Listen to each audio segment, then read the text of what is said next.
এই ধরনের খুন হতে হচ্ছে দুষ্কৃতীদের দ্বারা।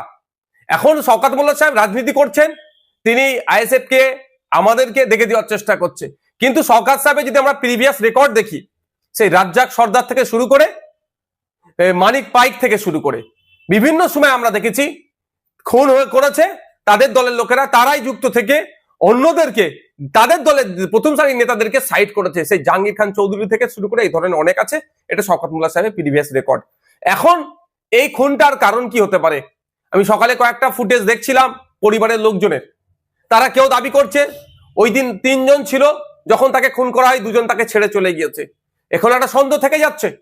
সাথে সাথে আজকে আর একটা ভিডিও ফুটেজ দেখলাম, পরিবারের লোকজন সরাসরি বলছে এটা গোষ্ঠীদ্বন্দ্বের শিকার হয়েছে, এবং বাস্তবিক কথা আমি যতটুকু খোঁজ নিলাম, ওই অঞ্চলে ওই যেখানে বাড়ি যে ছেলেটিকে খুন করেছে ওখানে আইএসএফ বা বিরোধীদের সাথে ওর সম্পর্ক খুব একটা খারাপ ছিল না।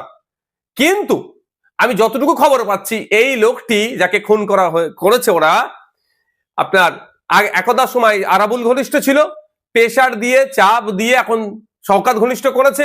এবার এই সুযোগটা কে নিয়েছে এটা তদন্ত সাপেক্ষ।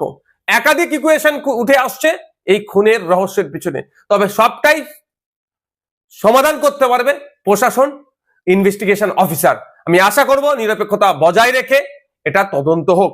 আর সাথে সাথে এটাও বলে রাখছি, পরিবারের সাথে আমি যোগাযোগ করার চেষ্টা করছি, পরিবারের সমর্থন নেব। পরিবার যদি চাই সিবিআই ইনভেস্টিগেশন হোক, পরিবারের হয়ে প্রয়োজনে আমি মামলা করব সিবিআই ইনভেস্টিগেশন করার জন্য।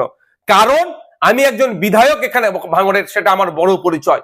কোন দলের নেতা, কোন দলের চেয়ারম্যান, তার থেকে বড় পরিচয় ভাঙড়ের আমি বিধায়ক। ভাঙড়ের মানুষ খুন হয়েছে, ভাঙড়ের মানুষকে যারা খুন করেছে তাদেরকে আমি শান্তির ঘুম ঘুমোতে দেব না। আর সাথে এটাও বলছি, যদি এটাকে রাজনৈতিক চক্রান্ত হয়ে বিরোধীদের উপরে দমন পীড়ন বা সাধারণ মানুষকেও যদি ডিস্টার্ব করার চেষ্টা হয়, আমি সেই পরিবারগুলোকে সাথে নিয়ে সিবিআই তদন্ত হবে, সিবিআই তদন্তের জন্য বা বিচার বিভাগীয় তদন্তের জন্য কোর্টের দ্বারস্থ হব। এটা কি তাহলে আরাবুল আর শওকত সাহেবের গোষ্ঠীদ্বন্দ্বের? দেখুন, এই ধরনের ঘটনা রাজ্যের বিভিন্ন জায়গায় ঘটছে, শাসক দলের নিজেদের মধ্যে গোষ্ঠী কন্দল। আমি শুধু বলছি না, আপনি দেখুন ওই পরিবারের একজন কর্তা, আজকে তিনি বক্তব্য তার দেখবেন, তিনি বলেছেন সরাসরি এভাবে বলেছেন যে এটা গোষ্ঠীদ্বন্দ্বের শিকার হয়েছে। আর আমিও বলছি, যখন আমার কাছে খবর এসেছে, আমি যতটুকু খবর নিতে পেরেছি, যে এটা সম্পূর্ণরূপে